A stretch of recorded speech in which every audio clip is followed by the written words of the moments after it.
नमस्कार साथियों, स्वागत है आप सभी का आपके अपने YouTube चैनल नर्स विक्ट्री वाइव में। साथियों,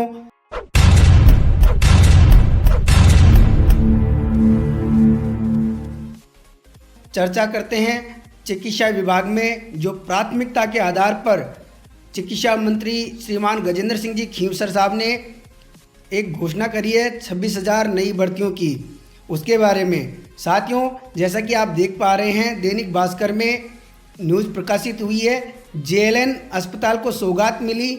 चिकित्सा मंत्री ने 265 बेड के न्यू मेडिसिन ब्लॉक का उद्घाटन किया। नर्सेज और डॉक्टरों के पद भरेंगे। चिकित्सा पहली प्राथमिकता, 26,000 नई भर्तियां होंगी खींवसर। चिकित्सा मंत्री गजेंद्र सिंह खींवसर ने कहा कि राज्य सरकार का सबसे अधिक फोकस चिकित्सा महकमे पर है। लंबे समय से चिकित्सा विभाग में भर्तियां नहीं हुई थी, लेकिन भाजपा की सरकार ने आते ही 23,000 नियुक्तियां दी हैं। अगले 4 महीने में 26,000 नियुक्तियां और देने की तैयारी है।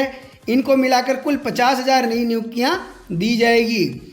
यहां जेएलएन अस्पताल में शुक्रवार को 37.8 करोड़ रुपए की लागत से बने 265 बेड की क्षमता वाले अत्याधुनिक तकनीक व मशीनों से युक्त नवनिर्मित 7 मंजिला मेडिसिन ब्लॉक का उद्घाटन करने के बाद मीडिया से बातचीत में मंत्री खींवसर ने कहा कि आने वाले समय में संभाग, जिला ही नहीं, सीएचसी, पीएचसी के अस्पताल भी नर्सिंग व चिकित्सकों से भरे जाएंगे।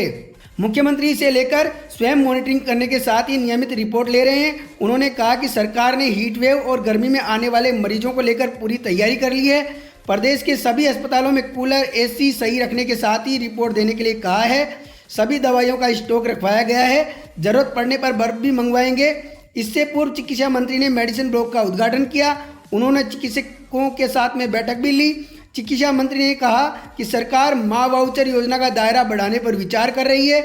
पोर्टेबिलिटी के माध्यम से मरीज अन्य चिकित्सालयों में भी उपचार करवा सकेंगे। आयुष्मान आरोग्य मंदिर आवश्यकता अनुसार खुलवाए जा सकते हैं। अजमेर के लिए उपकरण एवं मानवीय संसाधन के लिए विभागीय स्तर पर योजना बनाई जाए। न्यू मेडिसिन ब्लॉक में सामान्य बेड के साथ 40 सुपर स्पेशलिटी आईसीयू बेड क्षमता होगी। ओपीडी में 20 चिकित्सकों की ओपीडी, डीडीसी दवाई वितरण केंद्र, सोनोग्राफी कक्ष, ART centre, ECG room, faculty room, seminar room, board meeting room, library, lift, basement, parking, fire fighting system, solar water heater के अतिरिक्त समस्त बेड एवं उपकरण का सेंटर ऑक्सीजन सप्लाई से जोड़ा गया है। मरीजों की सुविधा के लिए बेसमेंट में बनाई गई पार्किंग से लेकर छत तक लिफ्ट की सुविधा रहेगी। सोलर पैनल में बिल्डिंग रोशन होगी। वहीं सोलर गीजर भी लगवाए जाएंगे। उद्घाटन समारोह में विधानसभा अध्यक्ष वासुदेव देवनानी ने कहा कि चिकित्सा क्षेत्र में मुख्यमंत्री जी ने अब तक 2,000 करोड़ से अधिक का बजट दिया है। जेएलएन अस्पताल में सुपर स्पेशलिटी ब्लॉक के लिए प्रथम चरण में 65 करोड़ की राशि स्वीकृत की गई है। बारिश के दौरान पानी भरने की समस्या के समाधान के लिए 50 करोड़ से कार्य कराए जाएंगे। चिकित्सा महाविद्यालय का नवीन परिसर निर्माणाधीन है। महिला चिकित्सालय में पीजी हॉस्टल तथा जेएलएन चिकित्सालय में सर्जिकल ब्लॉक में ट्रॉमा सेंटर का कार्य भी चिकित्सा सुविधाओं के विस्तार में लाभप्रद होगा। सीएम ने अब तक चिकित्सा क्षेत्र में 2,000 करोड़ से अधिक का बजट दिया।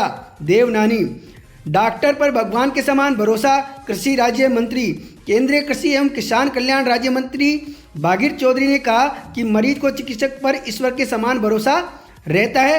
राष्ट्र को 2047 तक विकसित राष्ट्र बनाने के लिए प्रधानमंत्री नरेंद्र मोदी जी संकल्पित है। जल संसाधन मंत्री सुरेश सिंह रावत ने कहा, अजमेर में चिकित्सकों तथा नर्सिंग कर्मियों एवं सहायक चिकित्सा कर्मियों के रिक्त पद भरने के लिए विभागीय स्तर पर कार्यवाही होनी चाहिए। प्रिंसिपल डॉक्टर अनिल सामरिया, अधीक्षक डॉक्टर अरविंद खरे, उप महापौर नीरज जैन, विभाग में संयुक्त निदेशक डॉक्टर एसएस जोधा मौजूद रहे। वहीं नर्सेज जो संगठन है, उन्होंने अपनी मांगों को लेकर चिकित्सा मंत्री जी को ज्ञापन सौंपा है। राजस्थान नर्सिंग एसोसिएशन के बैनर तले प्रतिनिधियों ने विभिन्न मांगों के बारे में अवगत कराते हुए ज्ञापन सौंपा। जिला अध्यक्ष चेतन मीना ने नर्सिंग की समस्याओं का समाधान करने की ओर ध्यान आकर्षण किया। इस मौके पर कमलेश सैनी, रमेश माली, मनोज परिहार, गीता गुजर, परमेश्वर व यशोदा मौजूद रहे। सीएचओ की भर्ती को लेकर भी ज्ञापन दिया गया। साथियों, जो नर्सिंग पैरामेडिकल भर्तियों की तैयारी कर रहे हैं और जो कर चुके हैं, उन सभी अभ्यर्थियों से कहना चाहूँगा कि वर्तमान सरकार चिकित्सा को पहली प्राथमिकता मानते हुए लगातार नई भर्तियां कर रही है। अब तक 23,000 पदों पर भर्ती कर चुकी है और 26,000 नई भर्तियां विभाग में कराने को तत्पर है। इसलिए जो चिकित्सा विभाग में, पैरामेडिकल में, नर्सिंग में, फार्मासिस्ट में जो भी अभ्यर्थी हैं वो अपना कैरियर देख रहे हैं, उन सभी से कहना चाहूँगा कि आप लोग अभी से तैयार हो जाइए, क्योंकि आने वाला जो समय है वो चिकित्सा को चार चांद लगाने वाला है, चिकित्सा महकमे को चमकाने वाला है। और विभाग और माननीय मुख्यमंत्री साहब की अगुवाई में विभाग नई 26,000 भर्तियां करने की पूरी तैयारी में है। धन्यवाद साथियों। जय हिंद, जय भारत, जय संगठन, जय नर्सेज।